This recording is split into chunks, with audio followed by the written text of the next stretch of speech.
Hello student, EAD परिवार में मैं आर के रमन एक बार फिर से आप सभी स्टूडेंट का स्वागत करता हूं। और अगर मराठी में बोले तो तुम स्वागत आहे ईएडी परिवार मध्ये, ये कुछ सेंटेंस में सीखने की कोशिश कर रहा हूं। तो स्टूडेंट, आज का हमारा ये सेशन है महा ट्रांसको के लिए, जो असिस्टेंट इंजीनियर यानी एई के लिए 200 to 400 वैकेंसीज आने वाली है। उस पूरे एग्ज़ाम का एक डिटेल्ड एनालिसिस, सिलेबस का पूरा एनालिसिस, और जो मेरी ओर से स्टूडेंट के लिए एक छोटा सा कोर्स है, उस पूरे कोर्सेज के बारे में जानकारी। तो स्टूडेंट, इस वीडियो को स्पेशली महाराष्ट्र के हर एक स्टूडेंट के लिए देखना आवश्यक है। इस वीडियो को देखें और ये समझने की कोशिश करें कि कितना किस कंटेंट को वेटेज देकर चलना है और क्वेश्चन किस लेवल तक का रहता है।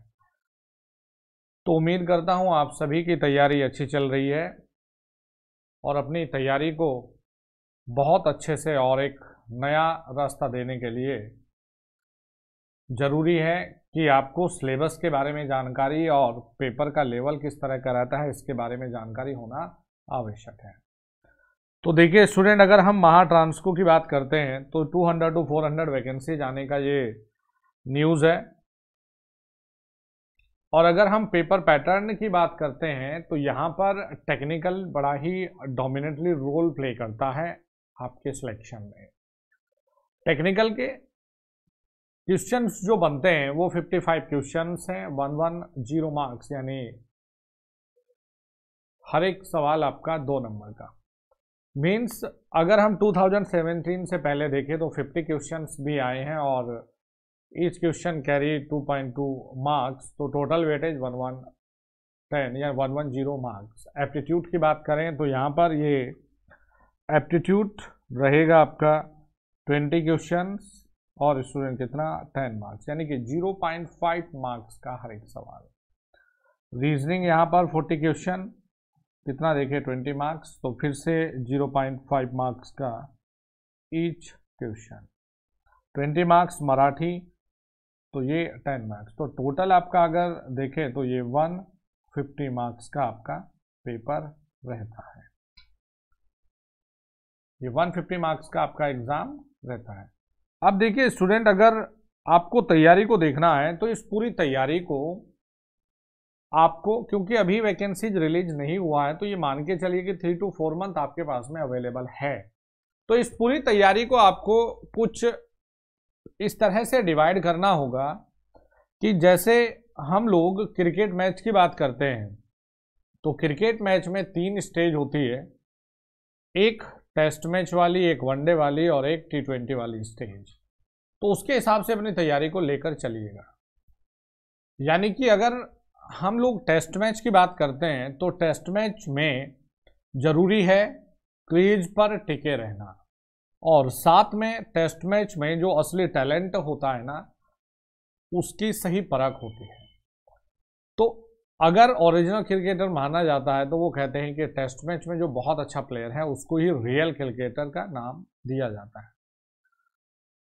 तो जैसे कि अगर हम राहुल द्रविड़ सर की बात करें तो वो क्रीज पर डटे रहते हैं और अपना सिंगल डबल से अपनी पारी को आगे बढ़ाते हैं, यानी कि अब सफिशिएंट टाइम है उनके पास में, क्रीज पर बना रहना बस एक चैलेंज है। टाइम बहुत है, धीरे धीरे अपना आगे बढ़ते चलेंगे, अपनी पारी को संवारते हुए जाएंगे। यही चीज लागू होती है हमारी तैयारी करने में भी। पहले बार जब आप स्टडी करेंगे तो अपने जो थियोरेटिकली कंटेंट होता है, डायरेक्ट आप ऑब्जेक्टिव पे नहीं जा सकते, तो जो थियोरेटिकली कंटेंट है उसको आपको समझना बहुत ज़्यादा इंपॉर्टेंट हो जाएगा। उसकी जो बारे में जानकारी हर एक टॉपिक के बारे में लेना आप लोगों के लिए आवश्यक है। यहाँ आपको भागने की, दौड़ने की जरूरत नहीं है। अपने नोट्स को, अपने कंटेंट को लेकर बैठो और उसके बारे में प्रॉपर स्टडी करना। तो ये स्टेज हमारी स्टडी करने का जो इनिशियल स्टेज है, हम उसकी बात कर रहे हैं। तो इसका मतलब है, देखिए टेस्ट मैच, फिर आते हैं हम लोग वनडे टीम की ओर में। तो यहां पर चैलेंज जो है वो स्टूडेंट ये चैलेंज है कि अब आपको ज्यादा से ज्यादा जो कंटेंट आपने पढ़ा है उस कंटेंट को रिवाइज करके अब ज्यादा से ज्यादा ऑब्जेक्टिव क्वेश्चंस पेपर को आपको लगाना है, या ये कहें कि ऑब्जेक्टिव क्वेश्चंस आपको ज्यादा से ज्यादा सॉल्व करने हैं। किस बेस पर? जो थ्योरेटिकली एनालिसिस आप लोगों ने किया है, जो थ्योरी आप लोगों ने पढ़ा है, उस पर बेस्ड अब ज्यादा से ज्यादा ऑब्जेक्टिव को आपको प्रैक्टिस करना है। तो ये स्टेज रहेगी आपकी एक सेकेंडरी स्टेज, यानी कि जैसे वनडे वाली स्टेज। तो वनडे में एक टाइम फ्रेम है, यानी कि आपको ऐसा नहीं करना है कि बहुत धीरे से अपना लगे रहे, 1-2 साल तक ऑब्जेक्टिव प्रैक्टिस करते रहे। तो यहां आपको एक्यूरेसी और स्पीड दोनों पर अब काम करना होगा। अब आते हैं T20 वाली स्टेज में। अगर T20 की स्टेज की हम बात करें, लाइक IPL बहुत फेमस है ना, तो T20 का आजकल मतलब ही T20 वर्ल्ड कप या IPL से पहचान होती है। तो ये वो स्टेज है जो आप लोगों ने टेस्ट में और वनडे में सीखा है, अपने नॉलेज को गेन किया है, अपने गेम को संवारा है, उसे अब आप बहुत छोटे फॉर्मेट में बहुत अच्छी ऊर्जा के साथ में, एनर्जी लेवल आप लोगों को पता है कि T20 में एनर्जी लेवल बहुत ज़्यादा इंपॉर्टेंट रोल प्ले करता है, आपकी फिजिकल फिटनेस बड़ी इंपॉर्टेंट रोल प्ले करती है। तो यहाँ एनर्जी लेवल दिखाने का टाइम है। एनर्जी लेवल दिखाने का यानी कि कम समय में ज़्यादा रन स्कोर करना है, कम समय में ज़्यादा चीज़ों को अब रिवाइज करके पेपर को प्रैक्टिस करना है। क्या? तो ये स्टेज हम लोग लेकर चलेंगे ऑनलाइन टेस्ट सीरीज वाली स्टेज। तो अगर किसी को सिलेक्शन लेना है तो देखिए, कोई एक भी स्टेज मिस नहीं होनी चाहिए। आजकल तो ऐसा खैर बहुत जगह, अगर क्रिकेट में देखें तो बहुत बार ऐसा होता है कि टेस्ट मैच ना खेले, लेकिन हाँ ये ज़रूर है कि एटलीस्ट टेस्ट का हमारा मतलब इंटरनेशनल ही नहीं, नेशनल लेवल पर भी मैचेज होते हैं, उनसे भी है। तो अगर अच्छे से तैयारी करनी है तो पहले थ्योरेटिकली चीज़ों को समझना बड़ा इंपॉर्टेंट है, फिर उन पर ऑब्जेक्टिव लगाना बड़ा इंपॉर्टेंट है, और लास्ट स्टेज में उन्हें आप ऑनलाइन टेस्ट पेपर में ये देखें कि आपने कितना सीखा है या नहीं सीखा। यानी कि फर्स्ट स्टेज जो हम लेकर चल रहे हैं, ये हम लोग कहेंगे पूरी तरह से अंडरस्टैंडिंग अबाउट टॉपिक्स, यानी कि पूरी तरह से किसी भी टॉपिक को समझना, ये हमारी पहली स्टेज होती है। और ये हमारी कौन सी स्टेज देखिए, जिसमें स्टूडेंट हम बात करेंगे थ्योरी वाली स्टेज। तो ये बड़ी इंपॉर्टेंट है। अगर ये किसी स्टूडेंट का थ्योरी स्ट्रोंग है तो बाकी आगे की जो स्टेज है वो इसके लिए खेल हो जाएगी। लेकिन अगर किसी स्टूडेंट का थ्योरी में उतना अच्छा नहीं है, थियोरेटिकली उसका उतना अच्छा नहीं है, तो फिर वो भूल जाए कि उसका ऑब्जेक्टिव या ऑनलाइन टेस्ट सीरीज बहुत अच्छी जाने वाली है। तो जो जड़ें हैं पूरे सिलेक्शन की, वो कहाँ से अगर रूट्स जुड़े हुए हैं तो वो आपके सिर्फ अंडरस्टैंडिंग अबाउट टॉपिक्स यानी कि पूरे थ्योरी से कनेक्शन है। तो आगे के दोनों स्टेज का जो कनेक्शन है वो आपकी इस स्टेज से है। तो सबसे पहले जरूरी है थ्योरी को ढंग से पढ़ना। फिर आता है देखिए प्रैक्टिस मेक्स परफेक्ट। जो आपने पढ़ा है, जो आपने देखा है, अब उस पर आपने अब प्रैक्टिस करना है, ज़्यादा से ज़्यादा प्रैक्टिस लगाना है आपको। तो जो आपने अब थ्योरी में पढ़ लिया उसको लीजिए, उसे अपने दिमाग में उतारिए कि यस मैंने ये फॉर्मूला ऐसे पढ़ा है, मैंने ये फॉर्मूला ऐसे देखा है, मैंने ये डेरिवेशन किया था तो इसमें ये चीज़ मुझे देखने को मिला है। और उस पूरे नॉलेज को अब आप लेकर आइए ऑब्जेक्टिव को लगाने के लिए।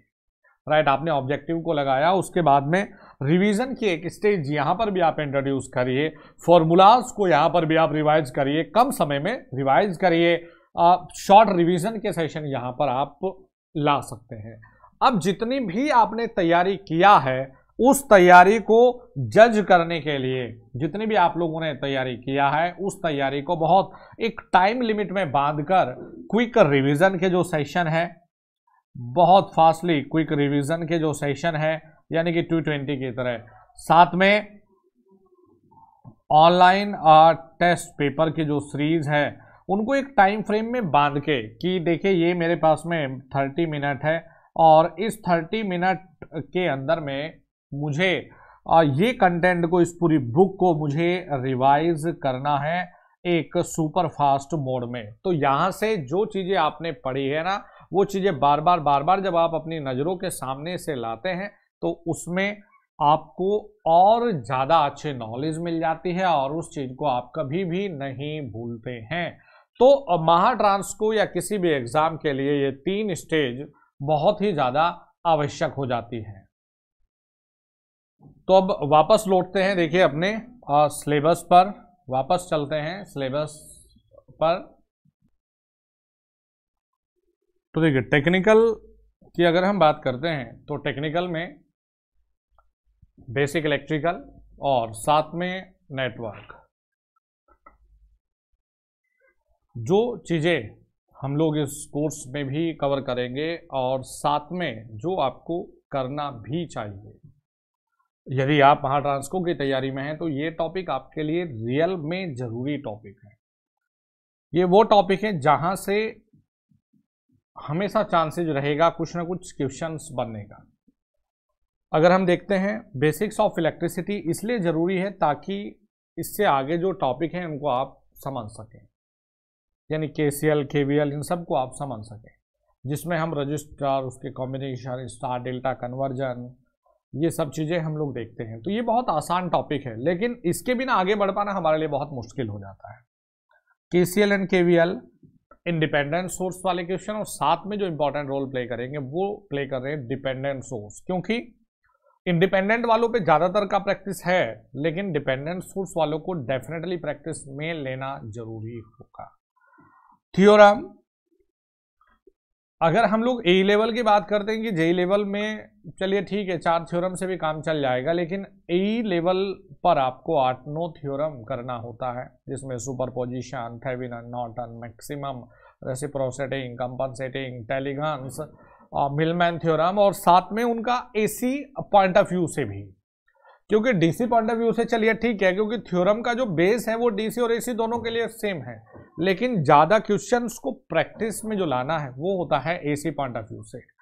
एसी एनालिसिस इसलिए जरूरी हो जाता है कि हम रेजोनेंस को समझ नहीं सकते, तो एसी एनालिसिस में जैसे हम रेजिस्टेंस, इंडक्टेंस, कैपेसिटेंस का एनालिसिस करते हैं, series and parallel AC circuits हम लोग पढ़ते हैं, किसी भी वेवफॉर्म, ये बड़ा इंपॉर्टेंट रहेगा, किसी भी वेवफॉर्म का हम लोग फॉर्म फैक्टर कैसे कैलकुलेट करते हैं, या कहें आरएमएस वैल्यू किसी भी वेवफॉर्म का हम कैसे कैलकुलेट करते हैं। उसके बाद में series and parallel resonance, series and parallel resonance also very important topic, right. Resonance काफ़ी इंपॉर्टेंट टॉपिक है। 3 फेज सिस्टम, तो 3 फेज सिस्टम में 2 वाट मीटर मेथड तो काफ़ी इंपॉर्टेंट टॉपिक है। इलेक्ट्रोस्टैटिक एंड मैग्नेटिक सर्किट, तो इलेक्ट्रोस्टैटिक एंड मैग्नेटिक सर्किट यानी कि charging and discharging of capacitance and inductance इसलिए समझना हमारे लिए जरूरी है, या बेसिक फिनोमेना समझना हमारे लिए इसलिए जरूरी है क्योंकि हम लोग ट्रांजिएंट भी पढ़ने वाले हैं, और वैसे भी कैपेसिटेंस के कंस्ट्रक्शन पॉइंट ऑफ व्यू, और साथ में कि यदि कोई भी पैरेलल प्लेट है एक डाइलेक्ट्रिक स्लैब को या एक कंडक्टर को हम इंट्रोड्यूस कराएं तो इस तरह के क्वेश्चंस बनते हैं। 2 पोर्ट नेटवर्क अगर हम देखते हैं तो 2 पोर्ट नेटवर्क बिल्कुल आप करके जाएं, जरूरी है। लाप्लास ट्रांसफॉर्म एंड ट्रांजिएंट, साथ में graph theory and network synthesis. तो बेसिक इलेक्ट्रिकल और नेटवर्क में ये टॉपिक जरूरी है, और ये टॉपिक जो हम लोग का कोर्सेज है इसमें ये सभी टॉपिक आपका कवर रहेगा। स्टूडेंट अगर इन सब टॉपिक के हम लोग लेवल की बात करें तो ये जरूरी है हमें कि ए का एग्ज़ाम है तो हम गेट और ईएससी लेवल के ही यहाँ पर इन टॉपिक्स का कवरेज करते हुए चलें, और साथ में किस बुक से आप प्रैक्टिस करें इन सभी को, तो ये ज़रूरी हो जाता है प्रीवियस ईयर के जो भी गेट और ईएससी के क्वेश्चंस आते हैं उन सभी को लगाना। जैसे गेट में ग्राफ थ्योरी और नेटवर्क सिंथेसिस नहीं होता, लेकिन ईएससी का सिलेबस में है, तो नेटवर्क सिंथेसिस पे हार्वेटेज जो क्राइटेरिया होता है, कोरियर फॉर्म जो होता है ना, तो वो फॉर्म पे कुछ ना कुछ अपना बनता है। ग्राफ थ्योरी में कुछ छोटा मोटा क्वेश्चंस बन सकता है, क्योंकि ईएससी में ऑलरेडी ये छोटे छोटे क्वेश्चंस आ चुके हैं, तो अगर आप पढ़ के जाएंगे तो पेपर में अगर कोई चीज़ पूछी जाएगी तो आपको आसान लगेगा, अदरवाइज आपको लगेगा कि पेपर आउट ऑफ सिलेबस आया है और बहुत टफ पेपर आ गया। तो इसके लिए प्रीवियस ईयर गेट और ईएससी के क्वेश्चंस लगाने के लिए ज़रूरी हो जाता है कि आप जेबी गुप्ता में जो चैप्टर 1 और 2 दिया जाता है, या जेबी गुप्ता में जो डीसी सर्किट्स वाला चैप्टर है और साथ में जो एसी वाला चैप्टर है, उन दोनों चैप्टर को यहाँ से आपको लगाना चाहिए जेबी गुप्ता की बुक से। तो यहाँ से आपका ईएससी और गेट का जो प्रीवियस क्वेश्चन थे वो सारे निकल के आ जाएंगे। तो अपने आप से आपके एग्जाम में जो भी यहाँ से कंटेंट आएगा ना, उससे आप आसानी से कर पाएंगे। तो पेपर का लेवल की अगर बात करें तो इस पेपर का लेवल अच्छा होता है। तो आप सिर्फ जेई लेवल का पढ़ के इस पेपर को क्रैक नहीं कर सकते। इसके लिए आपको चीज़ों को थोड़ा सा अपना लेवल को गेट और ईएस की तरफ लेकर जाना पड़ेगा। फिर अगर हम लोग चलते हैं, देखिए इलेक्ट्रिकल मशीन्स में, तो इलेक्ट्रिकल मशीन्स में ट्रांसफार्मर, सिंगल फेज ट्रांसफार्मर, साथ में कंस्ट्रक्शन उसका, ईएमएफ इक्वेशन, वोल्टेज रेगुलेशन पे न्यूमेरिकल, साथ में देखिए लॉसेस, जितने भी लॉसेस है, और साथ में लॉसेस से अगर बात करते हैं ना तो V/F रेशियो कांस्टेंट है कि नहीं उस पर आधारित, उसके सिंपल न्यूमेरिकल, लॉसेस के सिंपल न्यूमेरिकल, क्योंकि लॉसेस के बनते भी सिंपल न्यूमेरिकल है, बहुत ज़्यादा कॉम्प्लिकेटेड बनेंगे भी नहीं। एफिशिएंसी पे आप क्वेश्चंस करिए कि हाफ लोड पे निकालिए, फुल लोड पे निकालिए। तो फेजर डायग्राम पर आप बिल्कुल बनाकर जाइए, दो अलग अलग पोलैरिटी से फेजर डायग्राम को कुछ इस तरह से एक बार आप देखते होंगे ये, और एक बार स्टूडेंट आप देखते होंगे ये, तो दोनों बार में कहानी अलग अलग हो जाती है। तो दोनों तरह की पोलैरिटी से बनाकर आप देखकर जाइए। अब वो एग्जामिनर के ऊपर डिपेंड है कि किस तरह से वो यहाँ से क्वेश्चंस को बना सकता है। अगर पेपर लेवल की बात करें तो ट्रांसफार्मर कनेक्शन बहुत इंपॉर्टेंट रोल प्ले करेगा, क्योंकि ट्रांसफार्मर कनेक्शन इसलिए भी इंपॉर्टेंट रोल प्ले करेगा कि यहाँ टोटल 8 कनेक्शन हम लोग देखते हैं, लेकिन पहले 4 इंपॉर्टेंट नहीं, बाद के 4 इंपॉर्टेंट है। तो ट्रांसफार्मर के कनेक्शंस गेट और ईएससी में दोनों में पूछे गए हैं, और ऐसा कोई भी ईयर मुश्किल से जा रहा होगा कि अगर गेट में आया है तो ईएससी में भी बिल्कुल पूछ रहा है यहाँ से कुछ ना कुछ। तो 3 फेज ट्रांसफार्मर कनेक्शन, खैर ऑर्डर ट्रांसफार्मर उतना मुश्किल कहें कि या उतना इंपॉर्टेंट नहीं होता, लेकिन यहाँ पर 4-5 फॉर्मूला है, उन पे न्यूमेरिकल बिल्कुल आप देख सकते हैं। स्कॉट कनेक्शन, और साथ में एक यहाँ नहीं लिखा है जिसे हम लोग कहते हैं open delta connection and application of transformer, साथ में इसमें ही है ले सकते, देखिए जैसे कि पैरेलल ऑपरेशन। तो यहाँ से थ्योरी का क्वेश्चंस भी कि ट्रांसफार्मर कैसे लोड को शेयर करता है, और साथ में न्यूमेरिकल भी, राइट ना, न्यूमेरिकल भी। अब देखिए डीसी मशीन से पहले एक और चैप्टर स्टूडेंट हो जाता है, यानी कि रोटेटिंग इलेक्ट्रिकल मशीन से पहले मैं एक चैप्टर को और इंट्रोड्यूस यहाँ पर करूँगा इस कोर्स में, जिसे हम लोग कहते हैं basics of rotating machine, basic of rotating machines. तो ये चैप्टर बड़ा ही इम्पोर्टेंट रहता है कि रोटेटिंग मशीन्स का क्या क्या अपना बेसिक्स है, कि एमएमएफ क्या है, और यहाँ पर डीसी मशीन का वर्किंग अपना कुछ इस तरह का है, सिंक्रोनस मशीन की बाइंडिंग का कुछ इस तरह के कंस्ट्रक्शन हम लोग करते हैं, इंडक्शन को हम इस तरह से बनाते हैं। तो बेसिक्स ऑफ रोटेटिंग मशीन ये काफ़ी इंपॉर्टेंट है। साथ में एक चैप्टर यहाँ पर और आपको बहुत एडवांस में करने की ज़रूरत नहीं है, लेकिन को एनर्जी एंड रिलक्टेंस टॉर्क ये सब फॉर्मूले, तो जो आपका बनता है बीटेक में होता है ये इलेक्ट्रो, और बीटेक वालों को ही करने की ज़रूरत होती है, तो डिप्लोमा में तो नहीं होता, लेकिन इलेक्ट्रो मैकेनिकल एनर्जी कन्वर्जन, जिसमें हम लोग ये को एनर्जी, फील्ड एनर्जी ये सब पढ़ते हैं, उसका एटलीस्ट जो बेसिक फार्मूलाज है वो ज़रूर देखना चाहिए कि सिंगल एक्साइटेड मशीन्स के लिए क्या है और डबली एक्साइटेड मशीन्स के लिए क्या है, रिलक्टेंस टॉर्क का ये फार्मूला क्या है, ये आपके लिए इम्पॉर्टेंट होगा। तो बेसिक्स ऑफ रोटेटिंग मशीन तो इसलिए ज़रूरी है कि आपको जो भी रोटेटिंग मशीन है उनके बेसिक के बारे में बहुत अच्छा नॉलेज हो जाएगा, और साथ में एक क्वेश्चंस की संभावना यहाँ से ऐसे सेक्शन से बन जाती है, क्योंकि अगर आप पेपर को ओवरऑल पूरी तरह से स्टडी करेंगे तो आप एक चीज़ महसूस करेंगे कि पेपर में डेप्थ के साथ में वो स्टूडेंट को ज़्यादा टफ लगेगा जो वो पढ़ के नहीं जाएगा। कोई अगर टॉपिक उसने डेप्थ में पढ़ा है वहाँ से क्वेश्चन आएगा तो वो कर लेगा, लेकिन अगर उसने कोई टॉपिक को स्किप किया है और उसने ऊपर से भी सवाल पूछा है बहुत ईजी, तो वो आंसर नहीं कर पाएगा।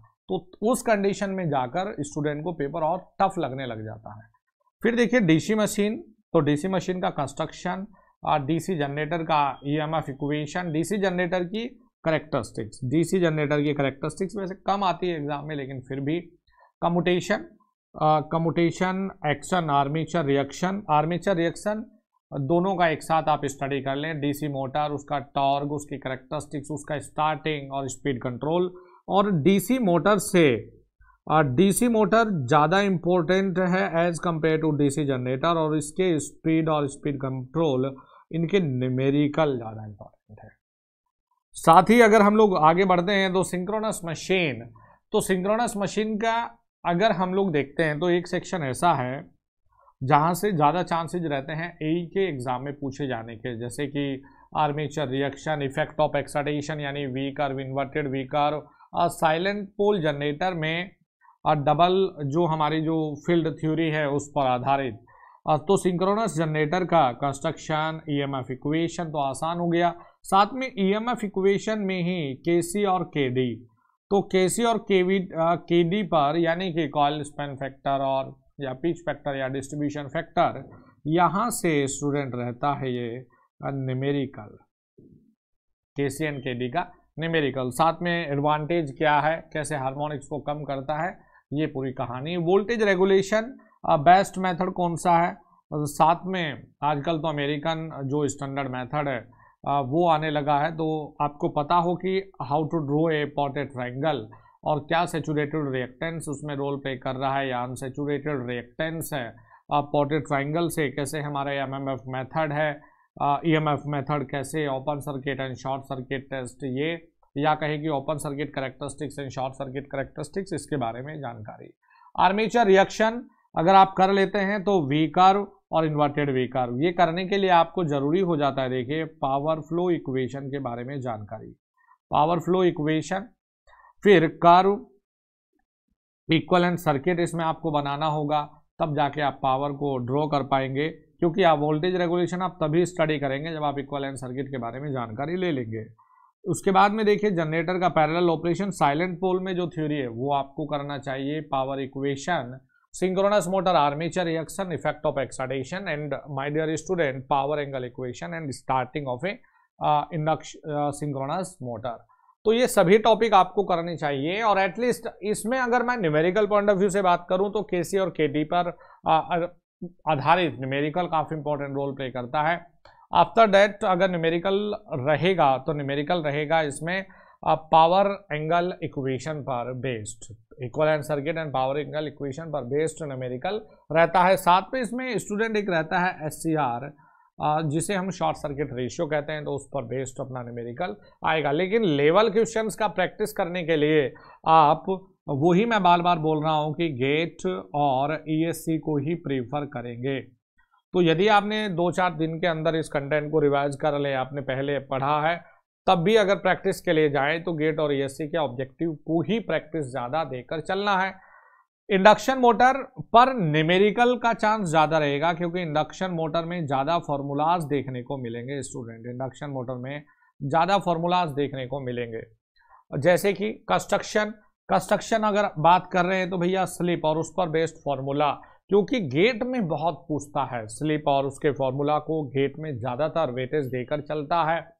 टॉर्क इक्वेशन, स्टार्टिंग टॉर्क या कहें कि टॉर्क स्लिप जो करेक्टरिस्टिक्स हम लोग ड्रॉ करते हैं, यहाँ से कुछ ना कुछ बनता है, यहाँ से भी अगर कुछ बनेगा तो न्यूमेरिकल। स्टार्टिंग के अगर आप डायग्राम को नहीं भी देखते हैं, स्टार्टिंग के जो स्टार्टर हमारे हैं, direct online starter, auto transformer starter या स्टार डेल्टा स्टार्टर, तो अगर आप उनका डायग्राम बना के नहीं समझ रहे हो लेकिन उनका फॉर्मूला आपको पता है, तो डेफिनेटली उनके फॉर्मूला पे न्यूमेरिकल बिल्कुल बन जाता है। जैसे कि टी स्टार्ट अपॉन में TFL ले लें हम लोग, आई स्टार्ट अपॉन में IFL का स्क्वायर इंटू SFL, तो इस पर आधारित न्यूमेरिकल कुछ जरूर बन जाता है कि बताइए ऑटो ट्रांसफार्मर स्टार्टिंग हम लोगों ने यूज़ किया है, इतने प्रतिशत टैपिंग है, लेकिन फिर से यही कहूँगा कि लेवल आप गेट और ईएस का ही फॉलो करेंगे। पावर फ्लो इक्वेशंस की अगर स्टूडेंट हम बात करते हैं तो पावर फ्लो इक्वेशन काफ़ी इंपॉर्टेंट रोल प्ले करती है, क्योंकि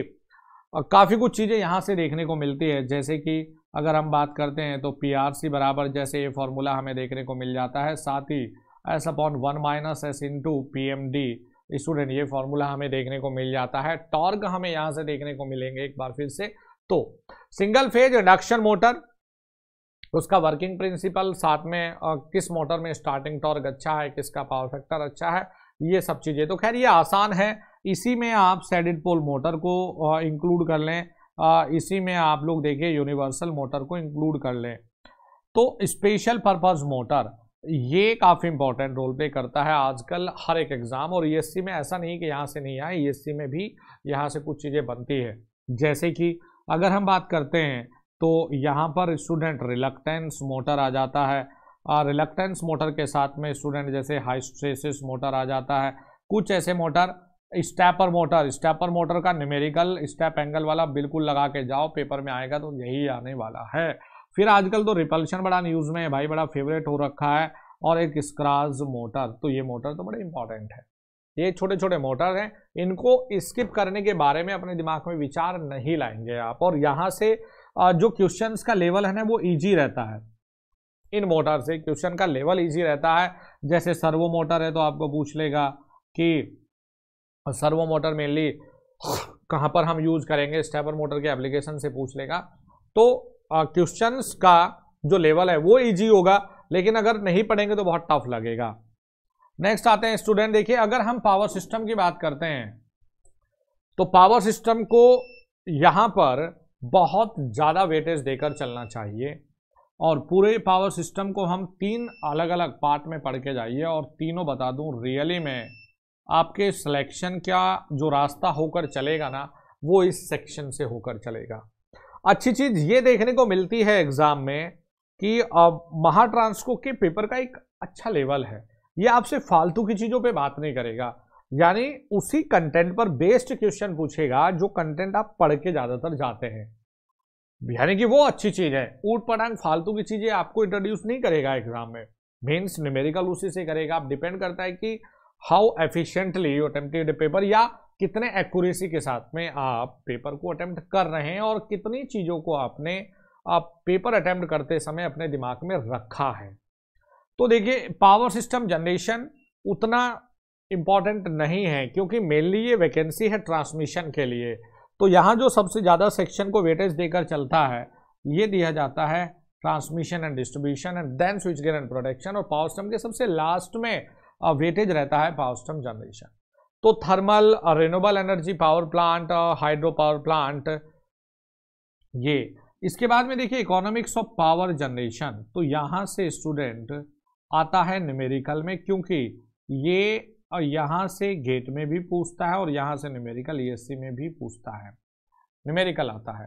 फिर variable load at power station, ये यहाँ से भी अगर कुछ चांस बनता है तो वो न्यूमेरिकल का है। फिर पावर फैक्टर इंप्रूवमेंट, यस ये भी न्यूमेरिकल के लिए अच्छा है। पहले आपको कहेगा पावर फैक्टर इतना बढ़ा देने के लिए पैरेलल में कितना फैराड का कैपेसिटर को हम ऐड करें, इस तरह का। ट्रांसमिशन एंड डिस्ट्रीब्यूशन, मैंने पहले ही बोल दिया कि ट्रांसमिशन एंड डिस्ट्रीब्यूशन को तो आप छोड़कर अगर गए तो नो चांस रहेगा भैया आपके सिलेक्शन का, तो इसीलिए इसको तो बढ़िया तरीके से करके जाइए। जैसे कि mechanical design of transmission line, तो आप इंसुलेटर को बहुत अच्छे से करिए, कोरोना को जो है उस पर आप फॉर्मूलों को याद रखिए, न्यूमेरिकल आप उस पर प्रैक्टिस करिए।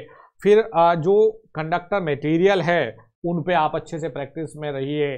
फिर आते हैं हम लोग कि जो हमारे पोल एंड सपोर्ट है उनको आप अच्छे से करिए। तो mechanical design of transmission line theoretically and numerically दोनों पॉइंट ऑफ व्यू से अच्छा है, क्योंकि अगर स्टिंग एफिशिएंसी पूछेगा मतलब न्यूमेरिकल पूछेगा, अगर कोरोना की बात करेगा तो एप्लीकेशन ज़्यादा पूछेगा, या फिर सेकेंडरी आपसे न्यूमेरिकल पूछेगा। क्रिटिकल डिसरप्टिव वोल्टेज बताइए, है ना, इस तरह का क्रिटिकल विजुअल वोल्टेज, और मेनली पावर लॉसेज। तो पावर लॉसेज में ये बड़ा ट्रेंडिंग फॉर्मूला है, P directly proportional F plus में 25, तो ये अपना रख करके जाए। Electrical design of transmission line, my dear very important.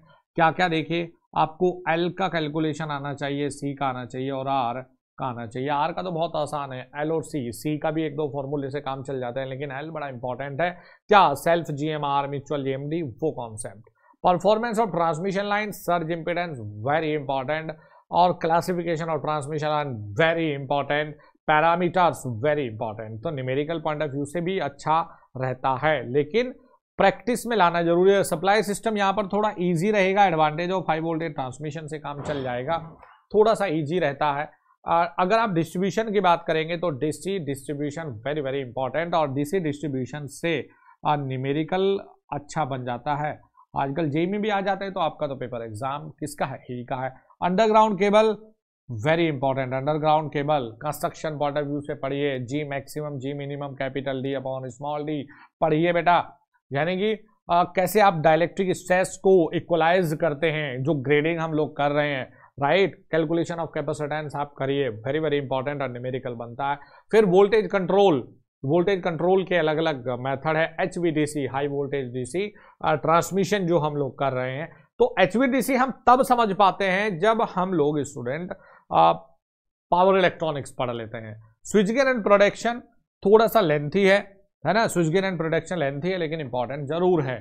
Fault analysis, symmetrical fault analysis numerical point of view से, यानी कि अगर आप न्यूमेरिकल पॉइंट ऑफ व्यू से स्टडी करेंगे ना, तो आपके थ्योरेटिकल चीजें अपने आप से रेडी हो जाती है। Fault analysis, symmetrical, unsymmetrical, buses, ये सभी इंपॉर्टेंट है। उसके बाद में देखिए सर्किट ब्रेकर, तो सर्किट ब्रेकर का कुछ लिमिटेड फॉर्मूला है जो न्यूमेरिकल में रोल प्ले करते हैं।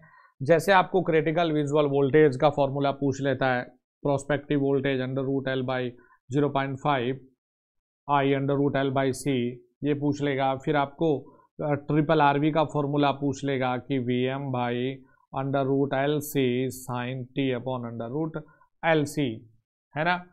चॉपिंग, करंट चॉपिंग फिनोमिना, इसमें आपको पूछ लेता है कि भैया करंट चॉपिंग फिनोमिना से कौन सी जो वोल्टेज है वो अकर्स होती है, तो जिसे हम स्विचिंग ओवर वोल्टेज के नाम से बोलते हैं। रिले का कंस्ट्रक्शन आप करिए अलग से।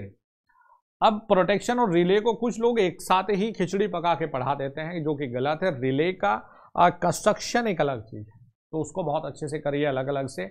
और फिर प्रोटेक्शन की, ट्रांसमिशन लाइन का प्रोटेक्शन हो गया, कैसे हम लोग करते हैं, है ना। कौन सी रिले का डिजाइन तो हम लोग कंस्ट्रक्शन में कर लेंगे, और प्रोटेक्शन में हम लोग जैसे ट्रांसफार्मर का प्रोटेक्शन, बुकोज रिले कैसे हम लोग लगाते हैं, ट्रांसमिशन लाइन के, लॉन्ग ट्रांसमिशन लाइन की प्रोटेक्शन, ये चीजें। Load flow analysis, load flow में जो हमारे मेथड है, Gauss Seidel method, Newton Raphson method, ये दो मेथड हमारे लिए ठीक है। स्टेबिलिटी थोड़ा सा सरप्राइज कर सकता है, लेकिन स्टेबिलिटी में critical clearing time, critical clearing angle, वो फॉर्मूले। फ्यूजेज आपके लिए बड़ा आसान है, लाइटनिंग अरेस्टर भी इजी टॉपिक रहेगा।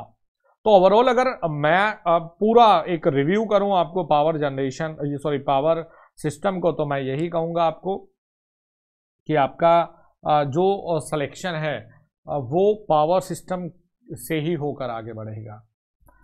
फिर चलते हैं, देखिए मेजरमेंट एंड इंस्ट्रूमेंटेशन। तो मेजरमेंट इंस्ट्रूमेंटेशन से चाहे कम है, लेकिन कंटेंट तो पेपर में पढ़ के जाना पड़ेगा। एग्जामिनर का ये मूड नहीं पता कि इसे प्यार हो जाए मेजरमेंट से और ज़्यादातर क्वेश्चन से यहाँ से ले, क्योंकि मेजरमेंट इंस्ट्रूमेंटेशन भी हमारे इलेक्ट्रिकल इंजीनियरिंग का काफ़ी इंपॉर्टेंट टॉपिक होता है।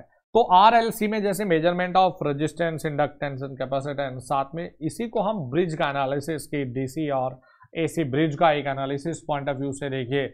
मीडियम रेंज रेजिस्टेंस को हम कैसे नापते हैं, और लो रेजिस्टेंस और हाई रेजिस्टेंस को हम कैसे नापते हैं, कौन से मेथड है, यहाँ से थ्योरी का कुछ ना कुछ अपना बनता है। एरर एनालिसिस टोटली न्यूमेरिकल है। इंस्ट्रूमेंट ट्रांसफार्मर, CT और PT, तो ये अपना एक थ्योरी का है, कुछ कुछ फॉर्मूला इसमें अच्छे हैं। मेजरिंग इंस्ट्रूमेंट, जिसमें हम PMMC, moving iron, electrodynamometer, power factor meter, frequency meter, watt meter, ये सब चीज़ें पढ़ते हैं। CRO में लिजास्वोस पैटर्न, समझो पेपर में आएगा, लिजास्वोस पैटर्न पर आधारित समझो पेपर में आते ही आता है। एनर्जी मीटर का जो एरर आती है और उनका कंपनसेशन हम लोग करते हैं वहाँ से। वॉट मीटर अगर कुछ है तो न्यूमेरिकल पॉइंट ऑफ व्यू से काफ़ी इंपॉर्टेंट है student. ADC, DAC and basic instrumentation, तो ये भी हमारे इस कोर्स में ये पूरा एक थ्योरेटिकली एनालिसिस के साथ में ऐड रहेगा। आ जाते हैं इलेक्ट्रॉनिक्स। तो इलेक्ट्रॉनिक्स को 3 अलग अलग सेक्शन में डिवाइड करके हम इस कोर्स में देखेंगे। वो क्या होता है कि स्टूडेंट बेसिक इलेक्ट्रॉनिक्स में हमें काफ़ी कुछ चीज़ों का आइडिया लग जाता है आगे एनालॉग को पढ़ने के लिए, और ये एक ऐसा सेक्शन है जो करके जाना चाहिए, क्योंकि एग्जामिनर अगर कभी भी बहुत अच्छे लेवल या टफ पेपर के और सोचेगा तो सबसे पहले वो इलेक्ट्रॉनिक्स को प्रीफर करके चलेगा। पहला सेक्शन है बेसिक इलेक्ट्रॉनिक्स, सेमीकंडक्टर फिजिक्स, बहुत अच्छे अच्छे फॉर्मूलाज हैं। डायोड का जो बेसिक होता है, फिर डायोड के rectifiers, BJT, fat and MOSFET, ये सब बेसिक्स आपको यहाँ पर कराया जाएगा। उसके बाद आते देखिए एनालॉग इलेक्ट्रॉनिक्स। तो एनालॉग इलेक्ट्रॉनिक्स में एप्लीकेशन ऑफ डायोड, फिर BJT as an amplifier, FET JFET MOSFET का देखिए यहाँ पर बाइसिंग हो जाएगा, डिफरेंशियल एम्पलीफायर का इंट्रोडक्शन हो जाएगा पूरा, ऑपरेशनल एम्पलीफायर तो ये न्यूमेरिकल के लिए बड़ा ही फेवरेट होता है, मल्टी वाइब्रेटर्स, टाइमर्स, क्योंकि टाइमर पर गेट में क्वेश्चंस आ चुका है, ऑसिलेटर्स के फॉर्मूले बड़े अच्छे फॉर्मूले हैं, multi stage amplifier and feedback amplifier and filters. तो ये आपका रहेगा एनालॉग इलेक्ट्रॉनिक्स का सेक्शन।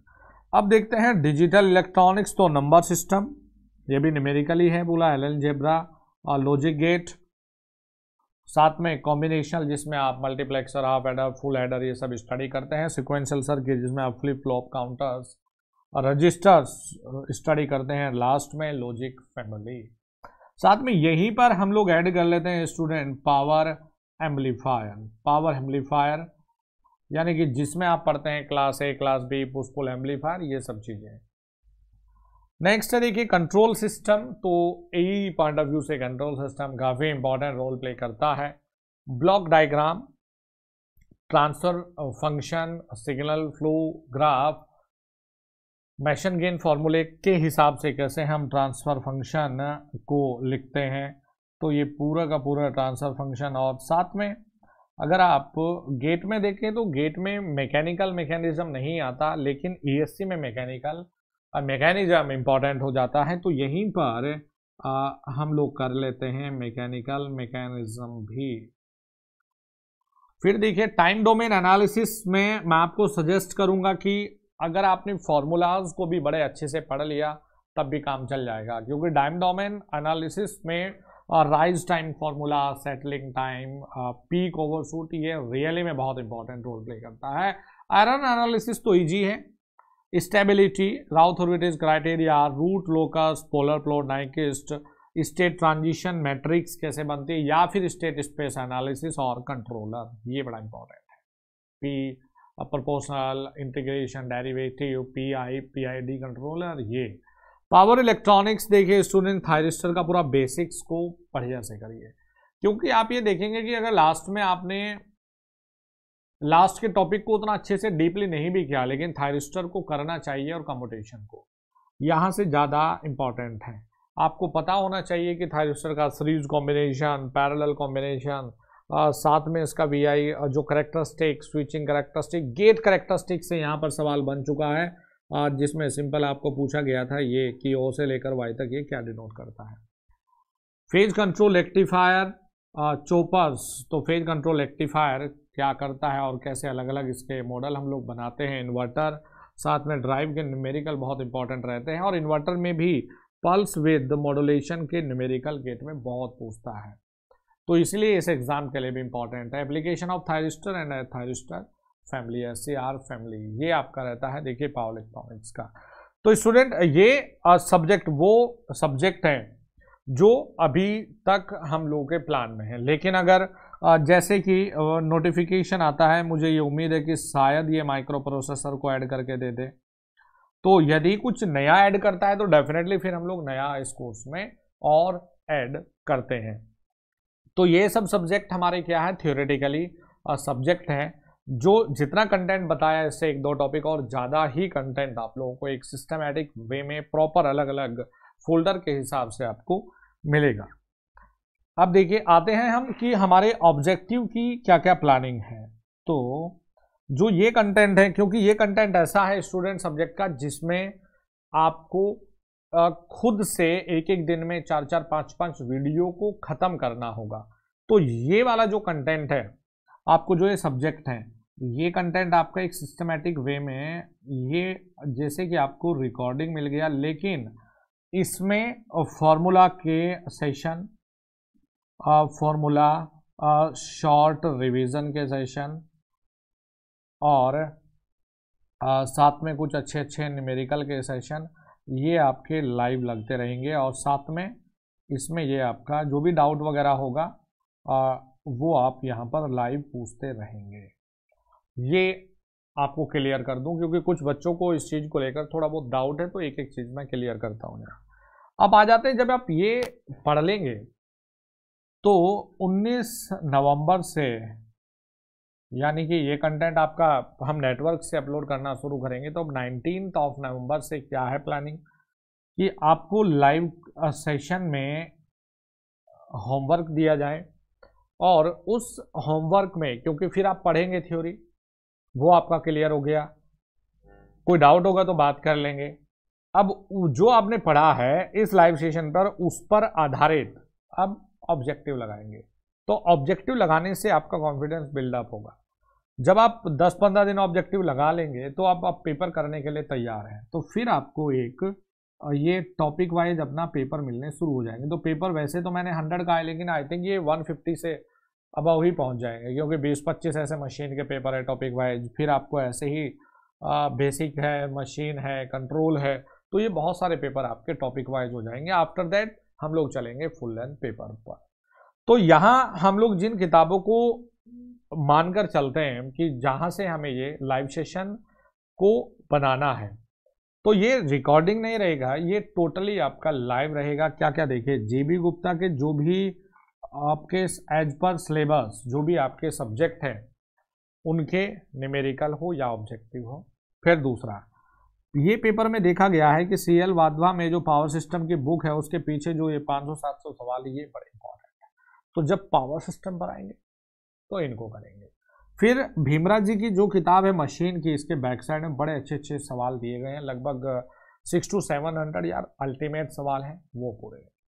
फिर आते हैं PS भीमराव जी की पावर इलेक्ट्रॉनिक्स की किताब है, इसकी भी बैक साइड में सवाल हैं, रियल में बहुत अच्छे हैं। हसन सईद जी कंट्रोल सिस्टम की किताब है, इसके बैक साइड में बड़े अच्छे सवाल दिए गए हैं। और भी अगर कुछ पेपर आपको मिलते हैं तो ये पेपर वगैरह आप मेरे साथ में शेयर करेंगे, तो उन पेपर को फिर हम लोग सॉल्यूशन अपना करेंगे। तो जो भी आपके वो डाटा मिलता रहेगा वो आप मेरे साथ में शेयर करते रहना, उनको हम लोग अपना सॉल्यूशन करते रहेंगे। और जो भी अदर ऑब्जेक्टिव रहेगा आपके सिलेबस के हिसाब से, मान लिया कोई ऐसी बुक है जो पूरा कराने की ज़रूरत नहीं है, लेकिन आपके एग्ज़ाम के लिए इम्पोर्टेंट रोल प्ले कर सकता है, तो वो ऑब्जेक्टिव भी आपका लाइव में रहेगा। अब आ जाते हैं, देखिए कि लाइव सेशन कब तक रहेगा।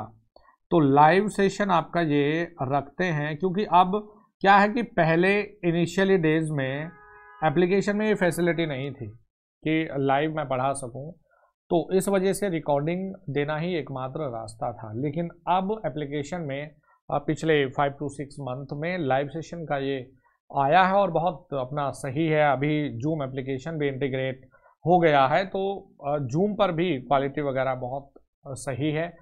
तो लाइव सेशन में ये सब चीज़ें रखने के साथ में अब क्या है कि लाइव सेशन कब तक वैलिड रहेगा, जब तक कि आपका एग्ज़ाम ना हो जाए, टिल एग्जामिनेशन। ये आपका लाइव सेशन अपना ऑब्जेक्टिव को प्रैक्टिस करवाते रहेंगे। तो आप खुद देखिए कि 2-4 हज़ार सवाल हम लोग पेपर में लगा लें और 2-4 हज़ार सवाल हम लोग ऑब्जेक्टिव में कर ले तरीके से, तो सिलेक्शन को कौन रोकेगा आपके। ये 110 मार्क्स का जो पेपर है, स्टूडेंट अगर ये कंटेंट आपने ढंग से पढ़ लिया ना, तो पूरे में से पूरा आप स्कोर कर सकते हैं। लेकिन पढ़ना अल्टीमेटली आपको ही है। एक टीचर का आपके सिलेक्शन में, वो चाहे किसी भी एग्जाम के स्टूडेंट हो, वो सिर्फ जो रोल रहता है ना, वो मात्र 5% है। टीचर का काम है उस कंटेंट को देना, लेकिन अब कितने अच्छे वे में उसे आप स्टडी करते हैं, प्रैक्टिस करते हैं, मेहनत करते हैं, वो सब चीज़ें आपके ऊपर डिपेंड करती है। तो अल्टीमेटली चीज़ें आकर कहाँ रुकती है, आपके ऊपर। तो टिल एग्जामिनेशन तक इसको हम अपना रखते हैं। और मैंने ये देखा है कि लाइव सेशन ज़्यादा पसंद करता है student as compared to recording. तो पुराने बच्चों का भी मुझे यही फीडबैक मिला कि नहीं सर, ज़्यादातर बच्चे यही कि सर लाइव अपना ऑब्जेक्टिव को प्रैक्टिस करवाइए। तो इसीलिए लाइव सेशन को मैं हमेशा प्रैक्टिस में प्रीफर करता हूँ। ठीक है जी। तो ये हो गया अपना लाइव सेशन। अब साथ में इसी सेशन में कुछ प्लान रहेगा, जैसे कि संडे को है, ज़्यादातर स्टूडेंट भी फ्री है, तो चलिए जी कुछ नया टॉपिक उठाइए, उसको रिवीजन कर लेते हैं, पूरी मशीन के फॉर्मूला लिख लेते हैं, या ये टॉपिक में कोई प्रॉब्लम है तो चलिए इसको डिस्कस कर लेते हैं, इसको अच्छे से स्टडी करते हैं। तो ये अपना राइट। अब आ जाते हैं स्टूडेंट हम लोग की ऑनलाइन टेस्ट सीरीज की क्या क्या प्लानिंग है। अब ऑनलाइन टेस्ट सीरीज की क्या क्या प्लानिंग है, देखिए जरूरी है इनिशियल स्टेज में जब हम तैयारी को शुरू करेंगे आप, तो इनिशियल स्टेज में टॉपिक वाइज पेपर को प्रैक्टिस करना बहुत जरूरी है। टॉपिक वाइज अब देख लेते हैं, जैसे कि एक एग्जांपल लेते हैं हम नेटवर्क। तो नेटवर्क में मान लिया टॉपिक है केसीएल और केवीएल, तो एक पेपर में सिर्फ और केसीएल और केवीएल से ही हम बात करेंगे। सपोज अब टॉपिक आता है हमारा रजिस्टर, तो फिर रजिस्टर पर आधारित जितनी भी पॉसिबिलिटी है ऑब्जेक्टिव वो सब बनाएंगे। फिर नेक्स्ट सपोज हमने कहा कि दो थ्योरम यहाँ देख लेते हैं कि मैक्सिमम पावर और थेवेनिन, तो जितने भी ऑब्जेक्टिव बनेंगे यहाँ से इस पेपर में देखेंगे। तो ये होते हैं टॉपिक वाइज प्रैक्टिस। तो अब जब टॉपिक वाइज प्रैक्टिस है, मान लिया आपको पेपर ये दिखा कि सर ने ये पेपर अपलोड कर दिया, तो अब आपका काम क्या है कि पेपर का जो थ्योरी है उसे बहुत अच्छे से आप रिवाइज करेंगे, पढ़ेंगे, फॉर्मूलाज देखेंगे, और अब जाके टॉपिक वाइज पेपर को आप अटेम्प्ट करेंगे। फिर आ जाते हैं आपके देखिए 15 full length paper as per your syllabus level. ये टॉपिक वाइज भी आपके सिलेबस के लेवल के हिसाब से, आपके पेपर के लेवल के हिसाब से रहेगा, और जो फुल लेंथ पेपर है वो भी पूरा उसी तरह का रहेगा। 5 सैंपल पेपर जो कि मेरी ओर से दिए जाएंगे आपको कि पेपर में ये सवाल पूछे जाएंगे, तो ये आपके जैसे पेपर है तो 5 सैंपल पेपर में भी आपके 400-500 क्वेश्चंस तक मैं दूंगा। ये एक फाइनल टच होता है।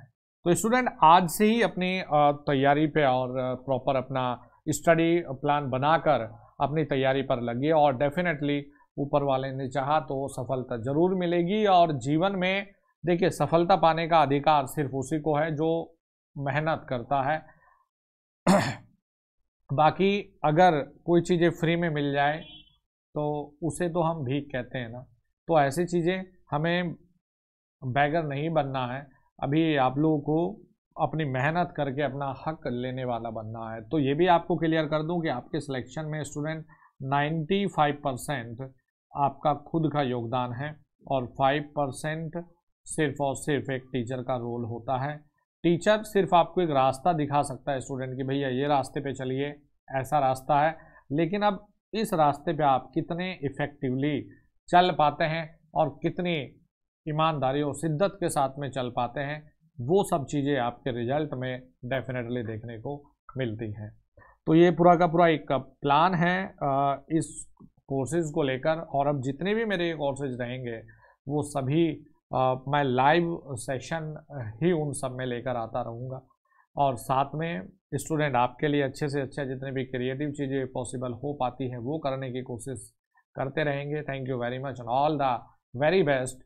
जितनी भी कोर्स की और बाकी डिटेल्स हैं डेमो क्लास की जो लिंक्स हैं वो सभी डिस्क्रिप्शन में दिया गया है वीडियो के। Thank you.